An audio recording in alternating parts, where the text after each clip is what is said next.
Hello and welcome to October's Metastatic Breast Cancer podcast, where our theme for this month is on Intention 9, our final intention from my book, Meditation with Intention, Quick and Easy Ways to Create Lasting Peace. And Intention 9 is I love and accept myself. So in this final chapter, we will focus on how you can love and accept yourself wholly and fully and reprogram your past pain and trauma into love and acceptance. We will also explore the power of sleep as a way to embrace more self-love and self-care in your daily life. And we know that sleep really has a deep and profound impact on our mood. And so it's vital that when it comes time to go to sleep, we're able to get into that state of calm, tranquility, so we can have a restorative night's rest. So when we start to think about self-love and self-acceptance, we have to go back to thinking about our past. Most of our emotional responses to situations are learned behavior from our formative years and the development of our brains in the first few years of our lives. Not all of our destructive thoughts come from traumatic events. It is the repetition of thoughts that stay with us, becoming the landscape of our thinking patterns.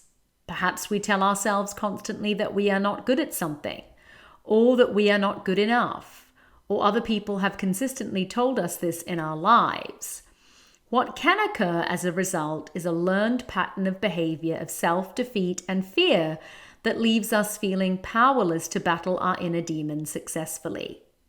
Even if you unlearn a negative experience, it still leaves an impact on your mind that can lie dormant in your brain until you experience something that causes you fear again.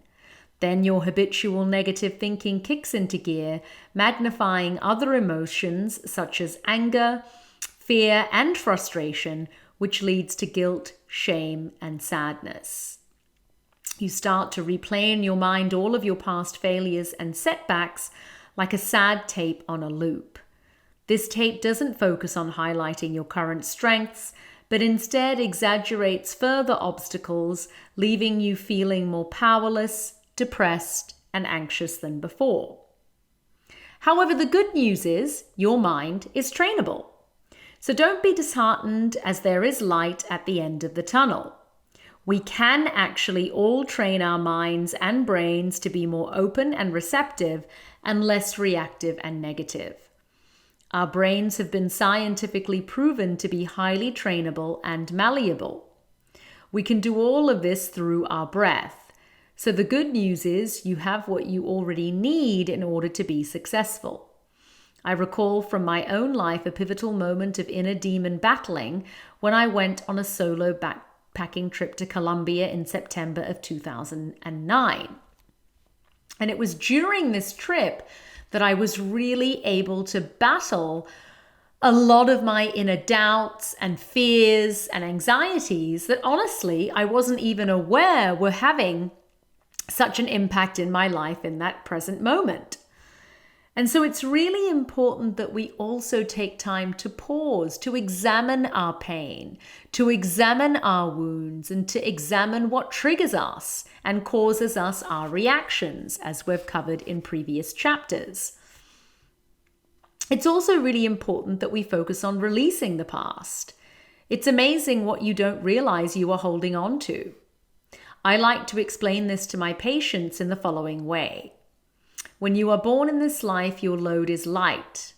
As you progress through life from childhood to adolescence and then adulthood, you start putting all of these rocks into your backpack. And you continue to add more rocks until you are so burdened by your load, you get back and neck issues and can't go any further. Meditation and mindfulness practices help you to sit down, take a breather, and put the backpack down for a moment. You can then begin the process of lightening your load and taking out some of the rocks that have been weighing you down. When associations are built in the mind, a stimulus is connected to a thought and the neurons physically connect. If one neuron fires, the other automatically fires also. The result is additional stimuli repeating the thoughts of self-defeat and fear. While a single thought does not affect the mind or brain, the repetition of these thoughts can result in conditioning the brain to think and react in a certain manner that can eventually dominate our minds and lives. The journey towards self-love and self-acceptance is not an easy one, and probably why the word journey is used as frequently as it is. Through evolution, our brains are tiered toward a negativity bias, making us constantly scan for threats whether we are aware of it or not. This outlook served us in our cave-dwelling days, but is no longer of that much use. It now causes our brains to be overactive, interpreting mildly stressful situations as code red emergencies. Constantly living in this state of heightened stress and anxiety over time causes us to become more prone to illness and disease. So one thing I do want to highlight that we talk about in this chapter is that worrying is a waste of time. And it can be really difficult for those of you that have a metastatic breast cancer diagnosis to not worry, to keep the mind present, to not constantly be thinking about the future. It truly surprised me when I found out that the brain is unable to differentiate between something negative that is actually happening or something negative that we perceive to be happening.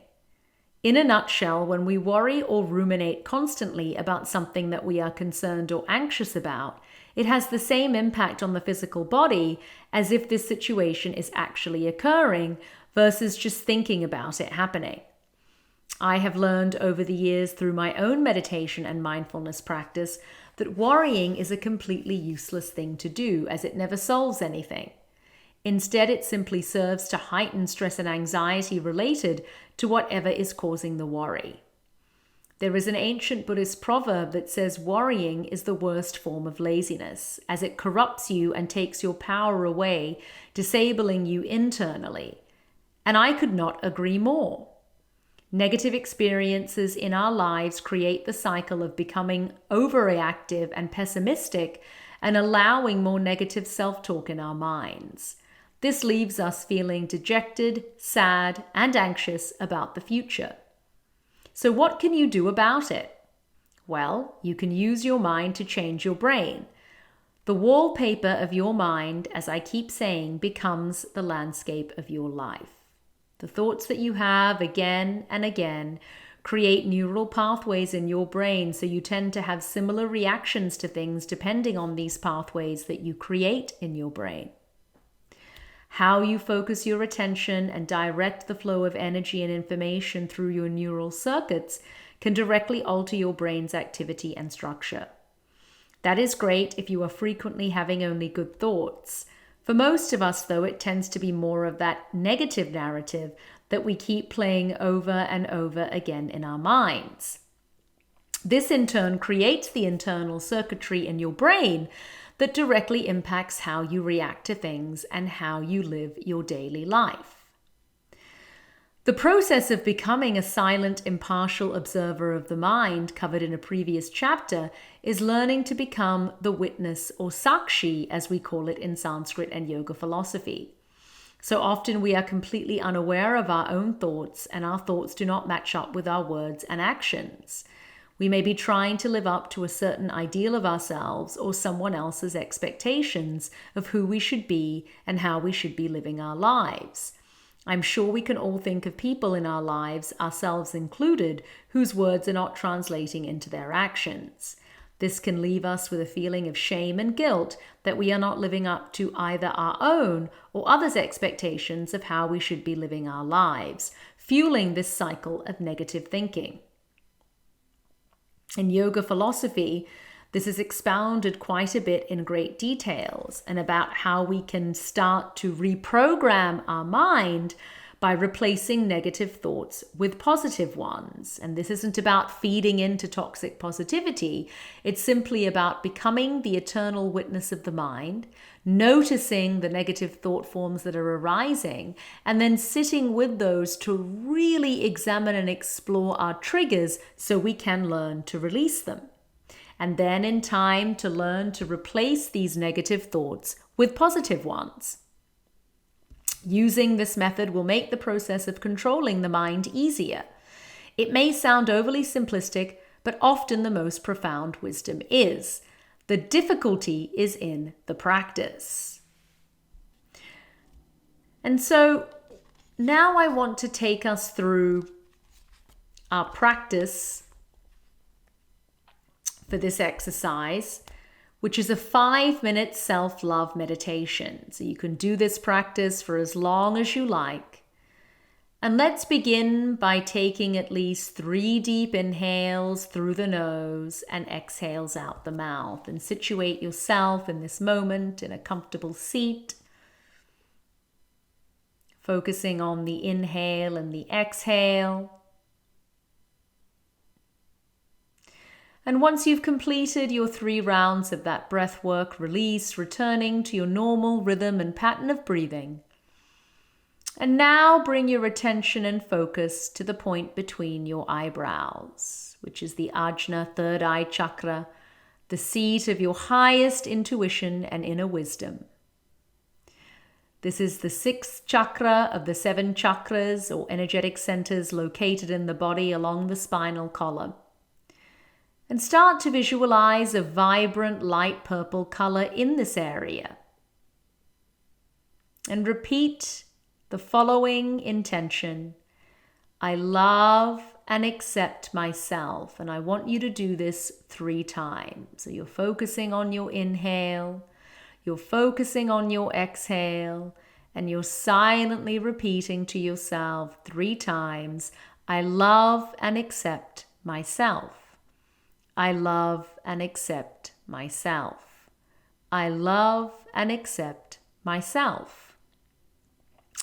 Then sit in silence, allowing your mind to come to that place of stillness and quiet from within. Tuning in to your inner wisdom is pivotal in order to guide you on the path toward greater self-love and self-acceptance. I invite you to sit for as long as serves you. And I look forward to hopefully seeing you all in our community gathering in October. Stay safe and well.